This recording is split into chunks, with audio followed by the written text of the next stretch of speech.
Cayetana Álvarez de Toledo en directe en aquest programa, en el seu debut mediàtic a Catalunya. Bon dia, Cayetana. Com anem?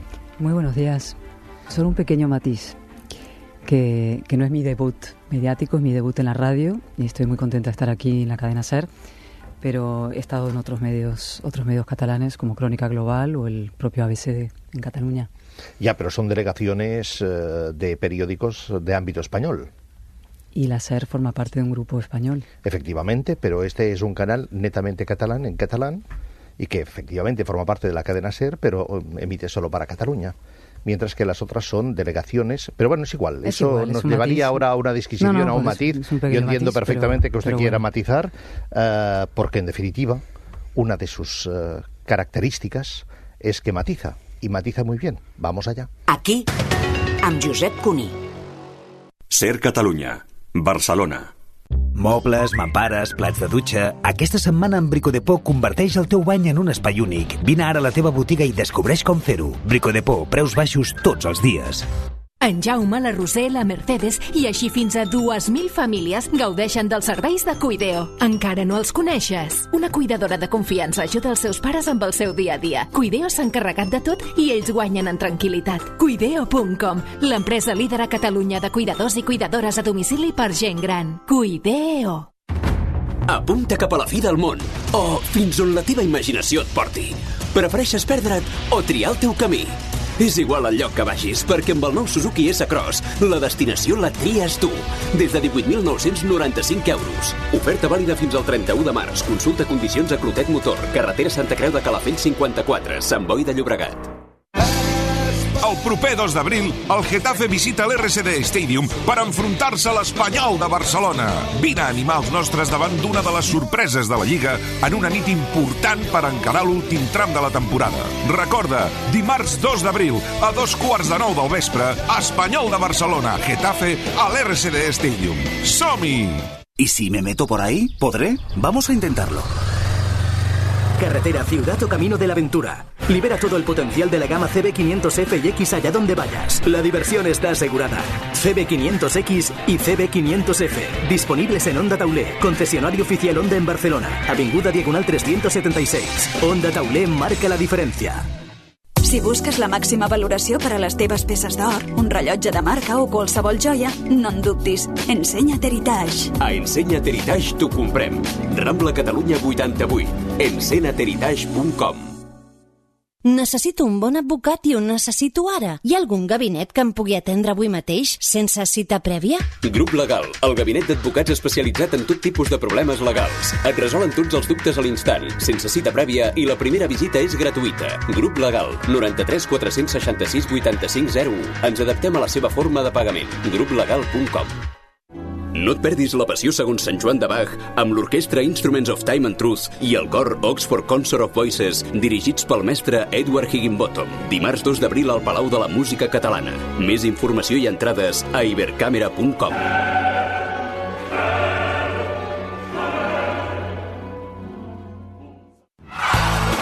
Aquest dimarts al Què t'hi jugues serem molt de la penya.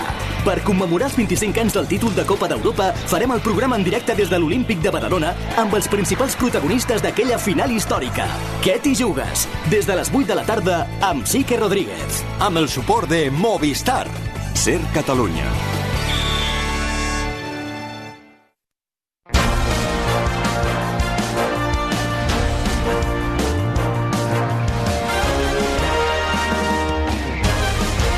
Aquí, amb Josep Cuní. Club d'Opinió. Avui amb Anna Grau, amb Ana Sofia Cardenal, Jaume López, Joan Escolies, el dia que estem preguntant a la nostra audiència si creus que el Regne Unit hauria de poder decidir el Brexit amb un segon referèndum.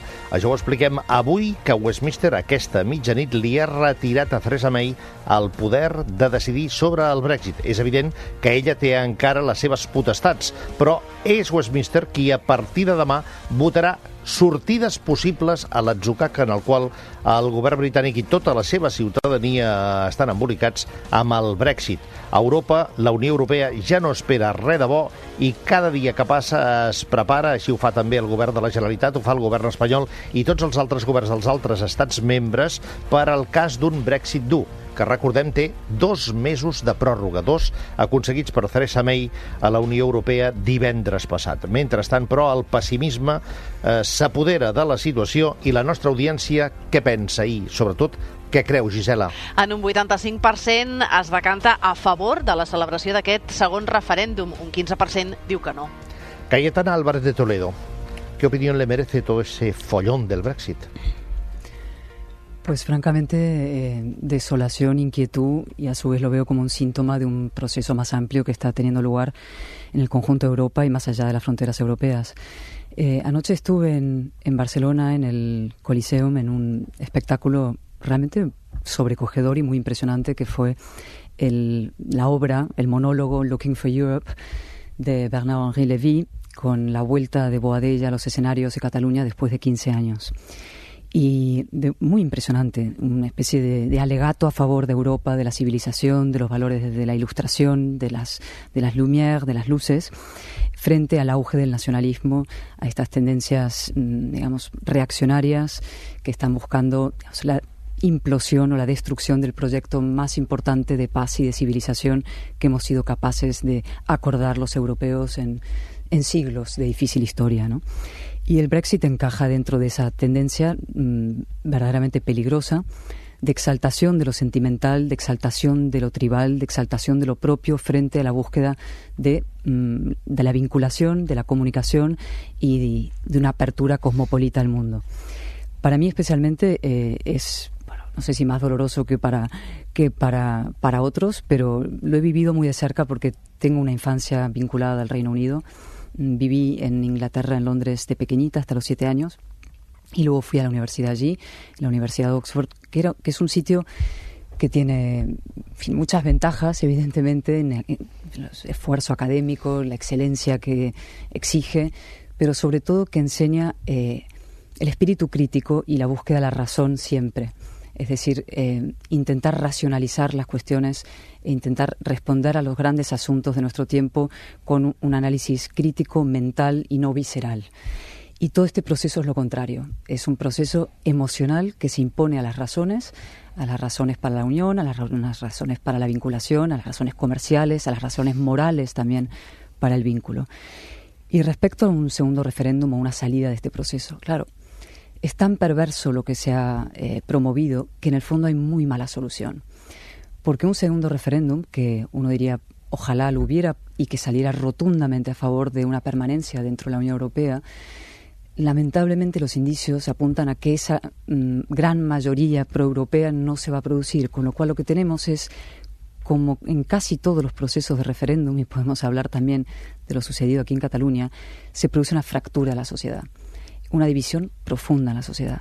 Y eso es lo que ha pasado en el Reino Unido y eso es lo que está pasando en muchos otros sitios por culpa de esta manera de entender la política. Pero esa manera de entender la política no se está haciendo lamentablemente universal. ¿No es lo que se lleva?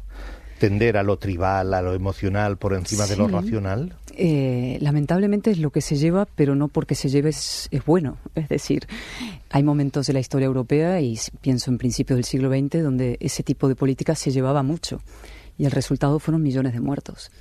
Es decir, el nacionalismo es un sentimiento lamentablemente extendido. Los seres humanos venimos antropológicamente de pequeños grupitos, de tribus, de grupos de 10 o 20. Lo explica muy bien Jonathan Haidt en su último libro sobre la polarización política. Y venimos de eso, o sea, lo tenemos metido en nuestro, digamos, en nuestra casi cableado humano. Sin embargo, el proceso de evolución y de civilización consiste precisamente en huir de esa manera de entendernos a nosotros mismos, defensiva, cerrada, con miedo al otro. Eso es precisamente la evolución, la ilustración y la civilización. Y ahora lo que estamos viendo es una regresión a ese tipo de fenómenos, a ese tipo de impulsos. Y sí, es peligroso, por supuesto que lo es. Lo curioso de los nacionalismos es que cuando se critican, por lo general, se critican desde otros nacionalismos que no se aceptan, pero que existen. Eso ocurre porque hay un momento pendular. Es decir, hay, por ejemplo, hemos pasado desde de nacionalismos, puedes pasar centrífugos, si quieres, nacionalismos, digamos, que buscan una tribu más pequeña, a nacionalismos estatales o nacionalismos de otra índole, ¿no? Francia tiene un nacionalismo, francés, es decir, enragé y francés y lepenista, ¿no? En Cataluña el nacionalismo más fuerte es el nacionalismo catalán, el nacionalismo vasco, que ha causado estragos en términos de libertades y de vidas humanas. Está dándose el nacionalismo en el Brexit en Estados Unidos, es una manifestación de nacionalismo. Las declaraciones del señor López Obrador ayer son también nacionalistas, diciendo que venga el rey de España a pedir perdón por lo ocurrido aquí hace 500 años. Ese tipo de impulso, eso es puro nacionalismo barato, francamente. ¿No hay nacionalismo español? Hay una nueva forma de nacionalismo español que es Vox. Sí, Vox es un partido nacionalista y nunca lo reconoce como tal, no lo dice, pero en fin, yo lo he dicho, lo he escrito y me parece... a veces me sorprende un poco que ellos no lo reconozcan como tal. Usted es candidata del Partido Popular, que está supuestamente contra los nacionalismos, pero ha pactado con Vox en Andalucía. Ha pactado, sí. Y está pidiendo, de alguna manera, que se puedan entender después de las elecciones y los resultados suman, ¿no? No está pidiendo eso. Lo que el Partido Popular está pidiendo, y hace muy bien en pedirlo, es que se intente reagrupar el voto para intentar minimizar la fragmentación que se está dando en un espacio amplio de la razón. Yo llevo defendiendo la reagrupación del constitucionalismo y su rearme, digamos, moral y su fortaleza hace mucho tiempo. Yo creo que hay un espacio para ampliar y ensanchar de valores constitucionalistas, de valores ilustrados, de valores de la razón, de la tolerancia, etcétera, ¿no? Y hay elementos de Vox que evidentemente para mí no encajan en eso. Y lo he escrito desde el primer día. O sea, su tendencia a... no sé, frases como franchute, vete fuera, estas cosas, esos son, digamos, latigazos nacionalistas. ¿Y la apología a favor de la tenencia de armas para la autodefensa? A mí eso me lo han preguntado y a mí he dicho, mira, francamente no me interesa. Es decir, son asuntos que meten en campaña electoral para hacer ruido y para tener muchos clics y para que estemos debatiendo sobre un asunto ficticio, pero creo que realmente no entra dentro de los graves problemas españoles que hay en estos momentos y que especialmente aquí en Cataluña tenemos que abordar. Pues por ser que no entra, ayer hubo un alegato a favor de eso, utilizando un caso concreto de un ciudadano que se había defendido de ante la posibilidad de un riesgo de ser atracado. Y escuche. Reformaremos el Código Penal para que si Remigio o cualquiera utiliza el arma legítima que tenga en casa, sea esta un arma de fuego, sea esta un cuchillo de la cocina, sea esta un jarrón del salón, y mata o hiere a un criminal, no solo no va a ser condenado, sino que le daremos la medalla al mérito civil y un aplauso. Esta es una retórica inflamada, típica de algunos movimientos, y lo que busca, insisto, es clics, shares, audiencia y acaparar espacio en una campaña electoral.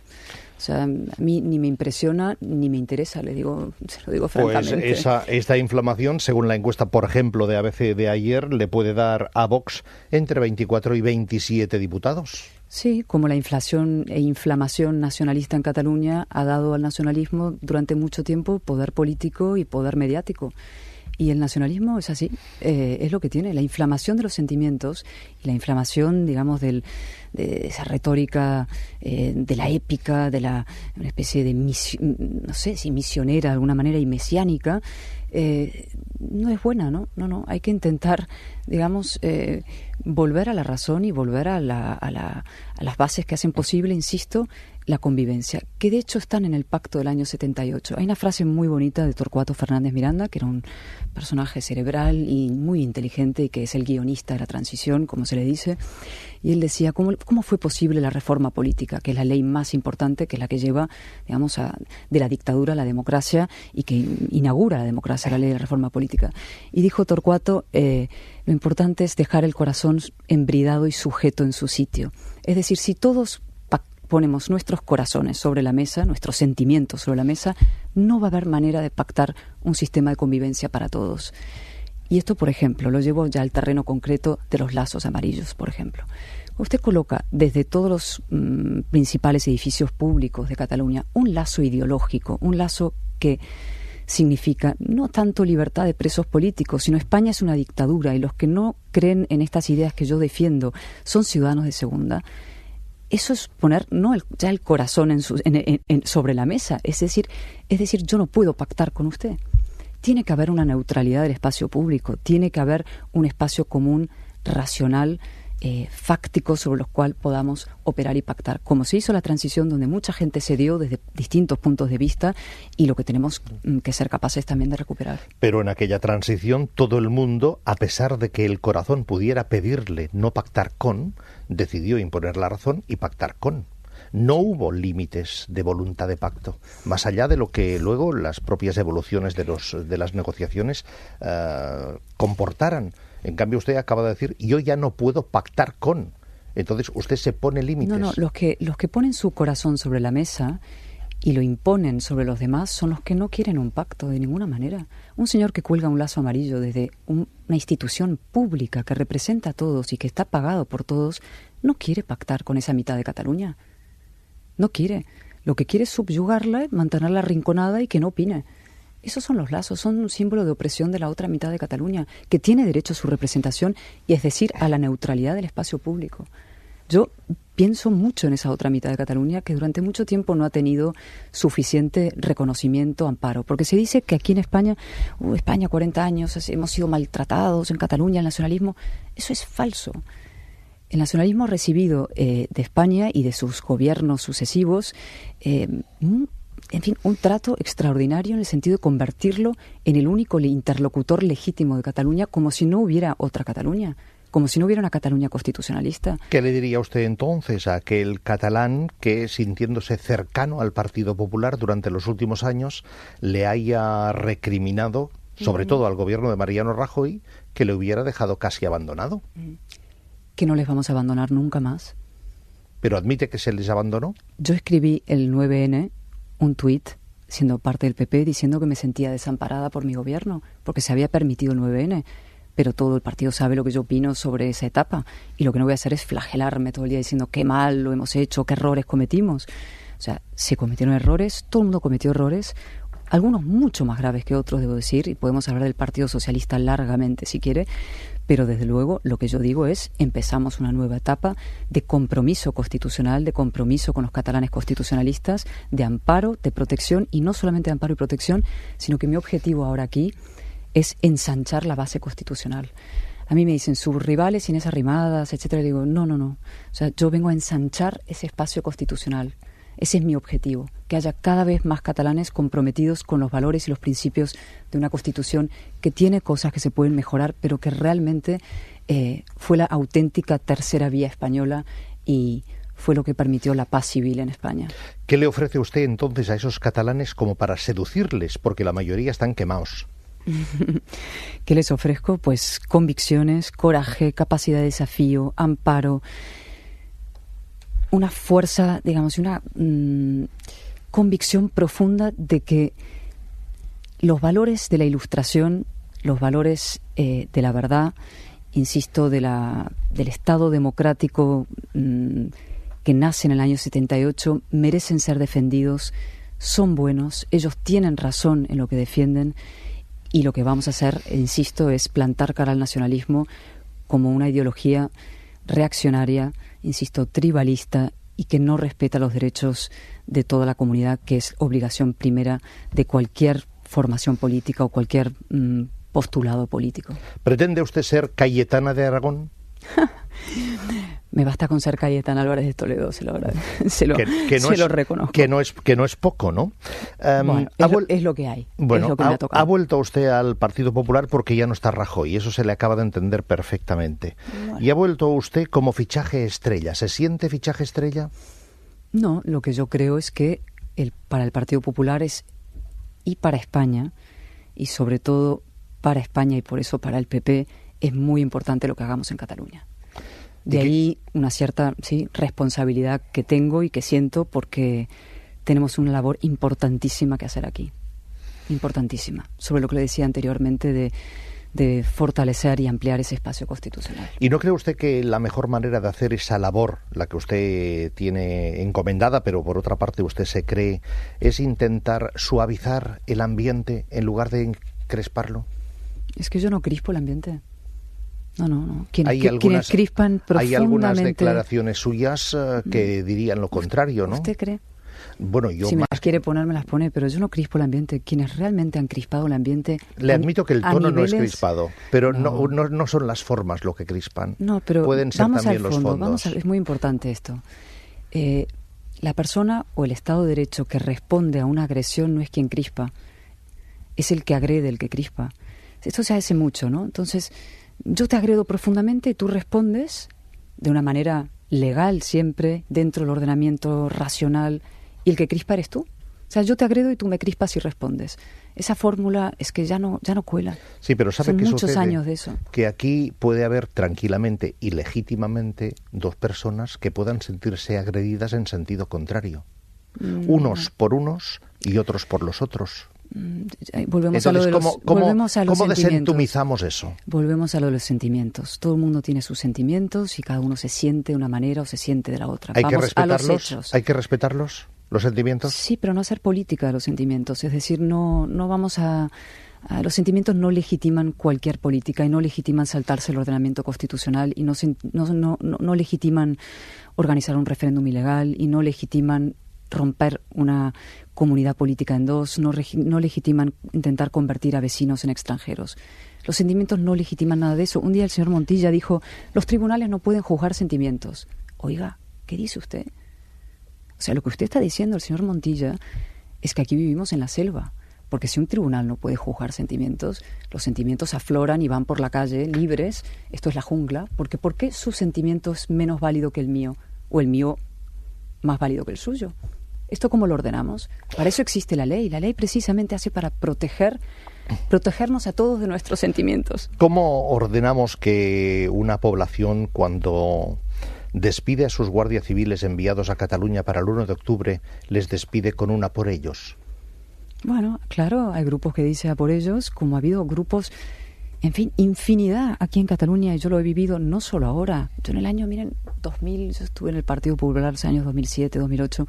Recuerdo un mitin en Martorell con Josep Piqué y con Ángela Cebes y con muchos otros militantes, y no pudimos salir de ese polideportivo durante 2 o 3 horas encerrados porque había unas 300, 400 personas afuera tirándonos piedras, apaleándonos. ¿Sabe lo que ha pasado esta mañana? Me lo acaban de informar en la sede del Partido Popular de Terrassa. Le han tirado una piedra, han vuelto a destrozar los cristales de la sede. Es decir, eso no es tolerable.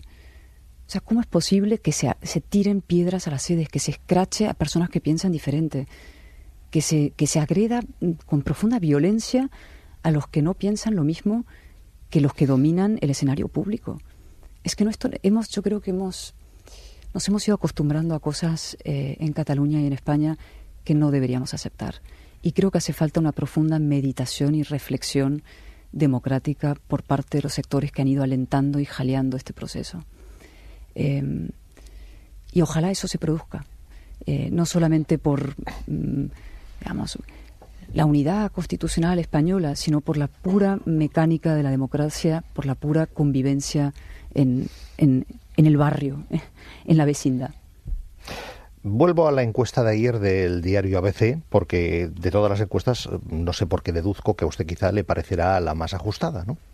¿Por qué? Bueno, sencillamente porque está hecha por una empresa muy seria, que es de las que más ha acertado en los últimos tiempos con sus encuestas, solo por eso. No sé, sí, las miro todas con interés y una cierta distancia, le confieso. Era la primera pero sobre todo la he elegido porque es la primera que segrega los resultados por provincias, por circunscripciones electorales. Sí. Y le da al Partido Popular de Barcelona 2 diputados, hace 3 años tuvo 4, con lo cual bajaría a la mitad, y de hecho le ofrece a Barcelona, o le pronostica los mismos resultados diputados que a Vox, 2 y 2.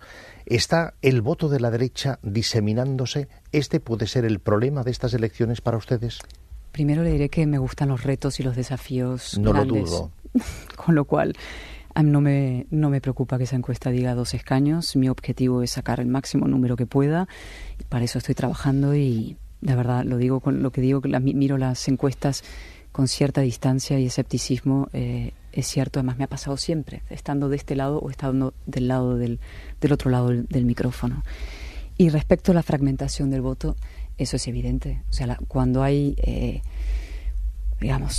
Sánchez el Partido Socialista, Podemos en caída y Sánchez recuperando voto del PSOE, menos fragmentación de un lado y más fragmentación más o menos de otro, por ser artificialmente dividido. Si lo dividiéramos en bloques, la fragmentación es mala. Eso es así. Y además, la fragmentación es un fenómeno que se está produciendo en todos sitios, no solamente en la política. Está ese libro de Moisés Naim sobre el fin del poder, que ya lleva muchos años editándose y reeditándose, y que es muy ajustado. Se está produciendo en los medios de comunicación. Antes había, pocos medios que dominaban la opinión y que establecían una cierta, jerarquía de noticias y una cierta orden en el mundo.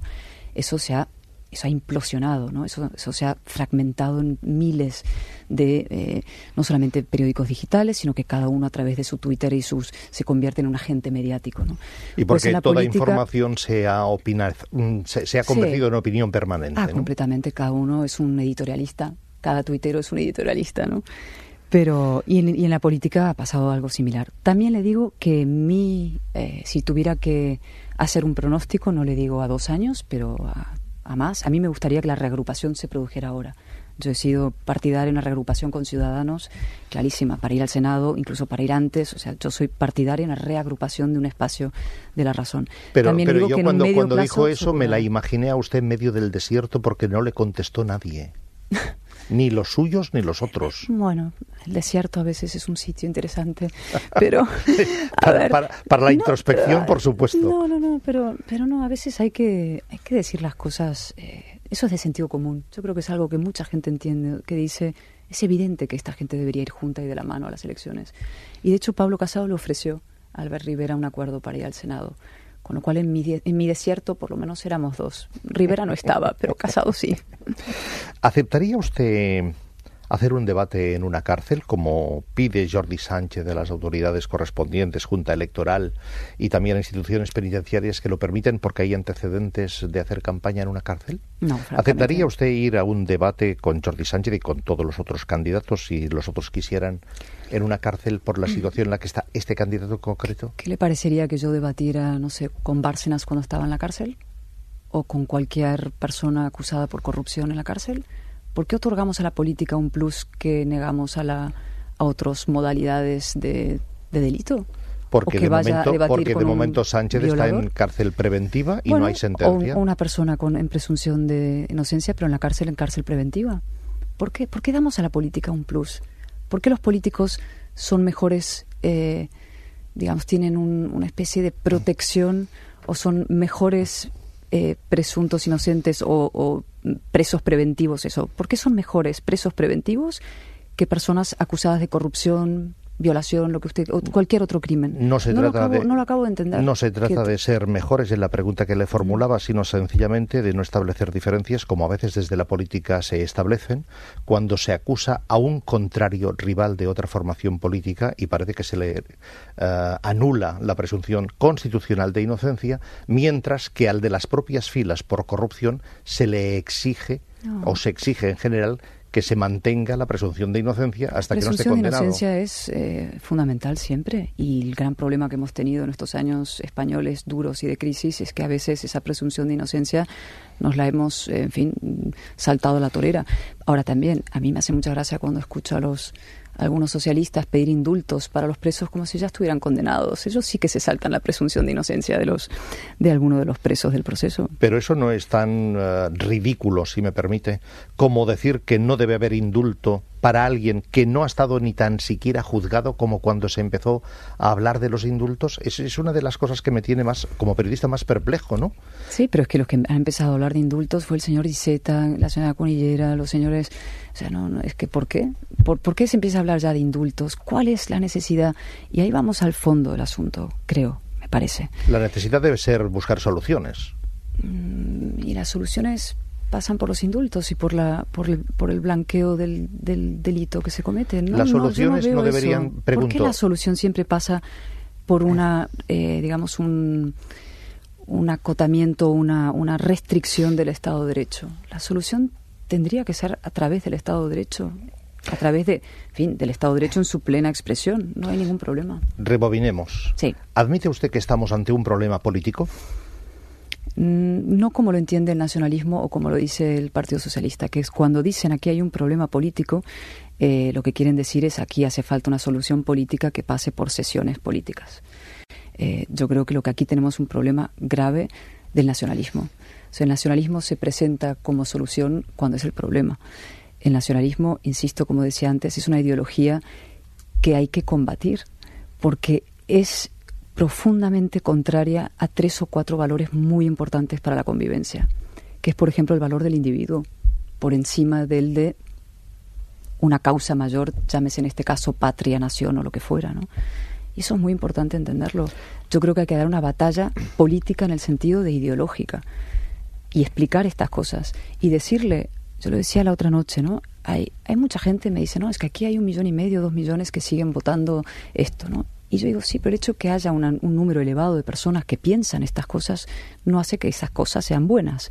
¿Y cuáles son estas cosas que piensan? Claro, yo pregunto, ¿por qué no quieren vivir con otros catalanes? ¿Por qué esta gente no quiere vivir con otros españoles? ¿Os sentís humillados? ¿Os sentís de verdad maltratados? ¿Os sentís explotados?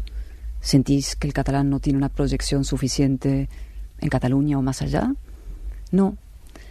Lo que pasa, creo, es que en el fondo de todo esto anida ese pequeño bicho oscuro que anida en muchos seres humanos desde hace mucho tiempo, que es el no querer vivir con los demás. Eso se llama xenofobia. ¿Usted no ha visto a Aznar como el gran promotor del nacionalismo español? No, francamente. Sobre todo en el segundo mandato. No, francamente. ¿Sabe lo que hizo Aznar en el segundo mandato, en el año 2000? Le ofreció a Jordi Pujol entrar en su gobierno. ¿Y como le dijo que no? No, al revés. Y Jordi Pujol dijo que no y dijo, aquí empieza una nueva etapa para Jordi Pujol, por cierto, defraudador fiscal durante 23 años, compatibilizando su cargo. Pero que en aquel momento cuando le ofrecía esto y en la primera legislatura no parecía que le importara, ¿no? ¿Pero qué hizo? ¿Qué hizo Aznar? Deme cosas concretas que demuestren el furibundo nacionalismo español de Aznar. De hecho, fíjese, hay gente del Partido Popular o del Constitucionalismo, de Ciudadanos. Ciudadanos nace contra las presuntas, digamos, debilidades del Partido Socialista y del Partido Popular en Cataluña, de su ausencia de firmeza.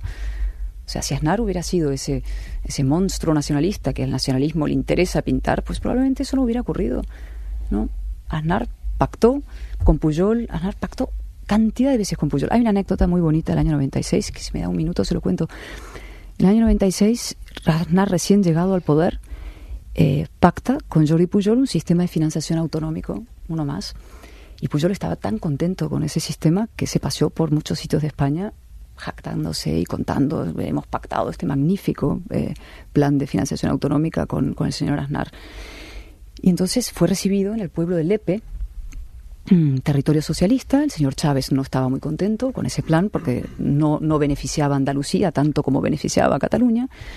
Y el señor Pujol, que había dicho unas cosas terribles sobre los andaluces, que podemos recordar, gente rota, quebrada, en fin, unos comentarios terriblemente xenófobos en su juventud, fue recibido en el pueblo de Lepe por el alcalde socialista de Lepe y todas las autoridades locales y el pueblo en la calle y empresarios venidos de todos cientos, prácticamente bajo palio.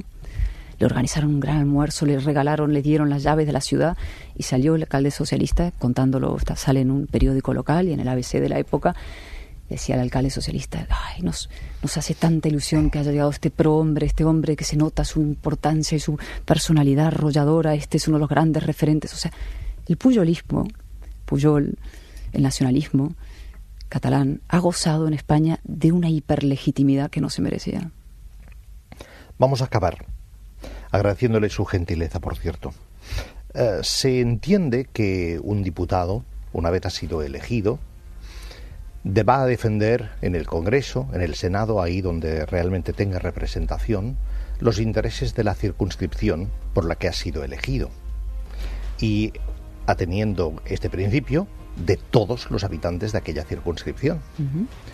A partir de lo que usted ha dicho, ¿usted entiende que puede haber ciudadanos de la circunscripción de Barcelona que tengan serias dudas de que usted pueda representarles adecuadamente, independientemente de lo que ellos piensen y de lo que ellos voten si usted es elegida diputada? 3 consideraciones. Primero, los representantes, los diputados en el Congreso representamos al conjunto de la soberanía nacional. estrictamente hablando. Somos diputados españoles y defendemos la soberanía nacional española, es decir, al conjunto de los ciudadanos de España. Nuestro sistema no es ese que algunos, digamos, de facto hemos ido aceptando que es, que tenemos que defender solamente lo territorial. La Cámara Territorial es el Senado. En segundo lugar, yo voy a defender los intereses de España, los intereses de una Cataluña abierta, cosmopolita, tolerante, donde todas las opiniones sean aceptadas, donde todas las opiniones puedan ser debatidas con neutralidad. A mí no me gusta ver que desde como le decía antes, instituciones públicas abusen de su poder contra la mitad de Cataluña. No me gusta nada ver que los medios públicos hagan lo mismo y que con el impuestos de todos los catalanes promuevan un proyecto puramente parcial, sesgado, que busca la exclusión de la otra mitad, ¿no? Yo sí voy a defender a todos. Lo que no han hecho los diputados de algunas formaciones políticas como Esquerra, el PDeCAT, como la Convergencia en su día, en el Congreso de los Diputados, es precisamente defender a todos los catalanes. Han hecho todo lo contrario. No es que no hayan defendido a todos los catalanes, es que han promovido en todas las instancias públicas un proyecto que pasaba por la segregación y la exclusión de esa otra mitad. Eso se tiene que acabar. ¿Este va a ser su discurso y este va a ser su lema preferente? No sé si es un lema, tendría que redondearlo para que fuera un lema, pero mi idea es, lo he dicho sobre la candidatura, que causó una cierta polémica diciendo cómo puede ser que alguien de fuera pueda representar a una provincia catalana, ¿no? Yo soy una española que se presenta por una provincia española en unas elecciones españolas. Y yo considero que toda España, cada centímetro cuadrado de España, pertenece a todos y cada uno de los catalanes. Y que toda Cataluña, cada centímetro cuadrado de Cataluña, pertenece a todos los españoles.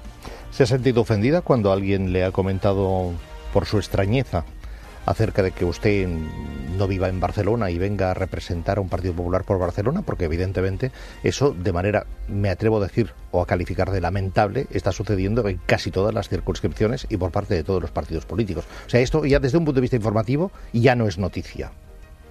El parachutado, el cunero, en fin, llamémosle como quiera, no es noticia. Debería serlo, pero no lo es. No sé si debería serlo, es que al revés, yo creo que no debería serlo. Deberíamos comunicarnos más, mezclarnos más. A mí no me gustan las identidades monolíticas cerradas. No, si no es una cuestión de identidad, es una cuestión de conocimiento del territorio puramente al que vas a representar, aunque luego se subsuma todo eso en el magma general que representa un partido político. No me pueden echar en cara que yo no conozca lo que pasa en Cataluña. Conozco hace muchos años lo que pasa en Cataluña. Yo no he dicho eso. No, por eso. Y en cuanto a sentirme ofendido, no, para nada. O sea, el sentimiento de ofensa es una cosa victimista. A mí no me gusta el victimismo. O sea, creo que es otro de los males contemporáneos, esta tendencia a sentirse siempre víctima de otro, ¿no? No, yo no me siento ofendida. Lo que creo es que mi candidatura, en un sentido, va a un punto medular del debate contemporáneo, que es decir, aquí no existe un perímetro y una frontera moral en torno a Cataluña que diga solamente entre catalanes se puede decidir el futuro de esta comunidad. Esto nos compete a todos, esto nos importa a todos, esto nos pertenece a todos. Cayetana Álvarez de Toledo, muchas gracias y mucha suerte. Muchísimas gracias a usted. Aquí, amb Josep Cuní.